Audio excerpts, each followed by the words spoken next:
Hello everyone, it's Matt here at the El Mirage Library. Today I'm going to be talking about cybersecurity and some common questions I get asked helping folks using the computers at the library. Then I'll go over common ways hackers can get your personal information and how best to keep yourself safe online and on the computer.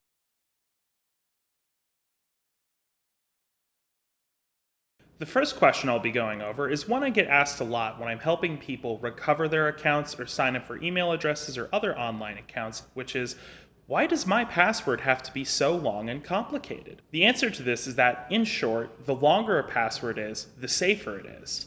The more characters a password has, the more time it takes for hackers to crack it. A 12-character password takes 62 trillion times longer to crack than a 6-character password. Lots of services that randomly generate and manage passwords, called password managers, which we'll go over later, will oftentimes use a 20-character password for added safety and security. You can also make a password safer by making it more complicated, or in other words, using both upper and lowercase letters as well as special characters and numbers. The next question I get asked a lot is, why can't I just use the same password for everything? It's easier to remember that way. The answer to this question is all about keeping you safe.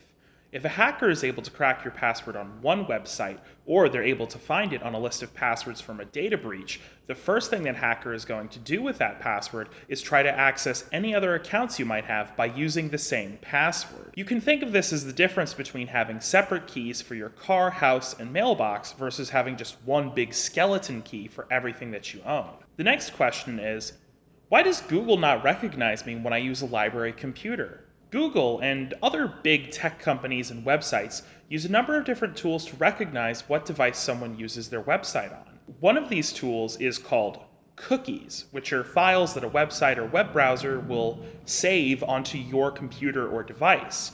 So if you use one computer that has these cookies saved to it, and then use a different computer without those cookies, Google or whatever website you're using won't recognize you. Google can also use tools like your computer's unique IP address, which you can think of as like a license plate for computers and phones that use the internet, to recognize you as well. Another question I get asked a lot when I'm helping people recover their accounts or log into their email is, why does my email want to send me a text right now? Google and other websites have lots of different tools they can use to verify that it's really you trying to log into an account and not a hacker. And one of those is called two-factor authentication. Normally when you log onto a website, you would just enter your email address or username and then a password you made up. If the website doesn't recognize you or you have two-factor authentication turned on, it'll ask you to verify that it's really you through another means. This could either be a phone call or a text message sent to a phone number you've provided them, or they'll send you an email to a different email address. By asking for both your password and for you to check a separate device, they can verify with better accuracy that it is in fact you attempting to log in.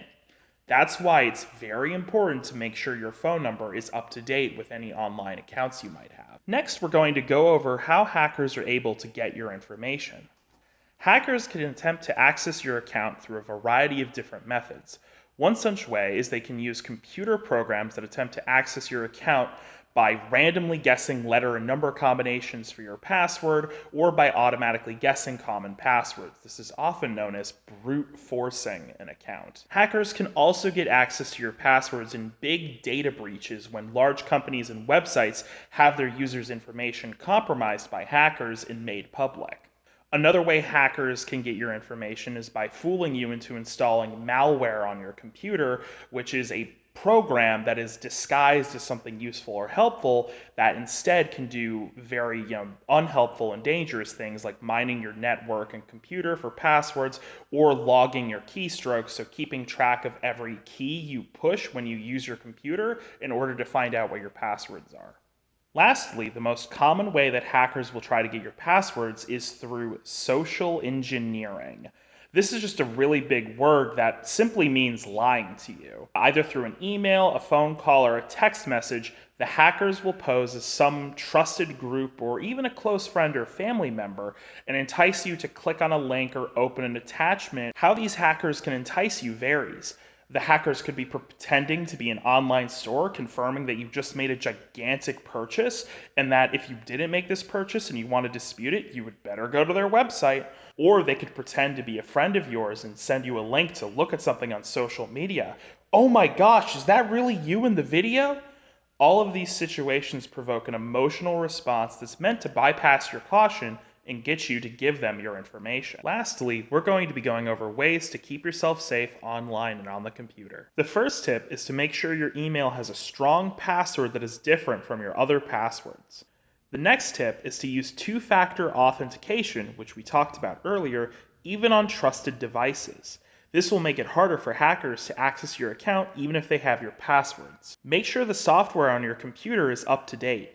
Many of the patches and updates that software companies put out will have security updates included. The next tip is to use a password manager. These are programs and services that will keep track of all of your passwords between different devices and accounts, and also come up with super strong passwords to use as well. This helps you ensure that all the passwords you use are unique and strong without forcing you to remember all of them. The final tip is to remember how phishing schemes work and how to avoid them. Don't click on any links or attachments that you aren't expecting from emails. And if you get an email warning you of a massive purchase you don't remember making, or a message from an acquaintance you haven't talked to in years saying you just have to look at this video, that's someone probably phishing you and trying to steal your password.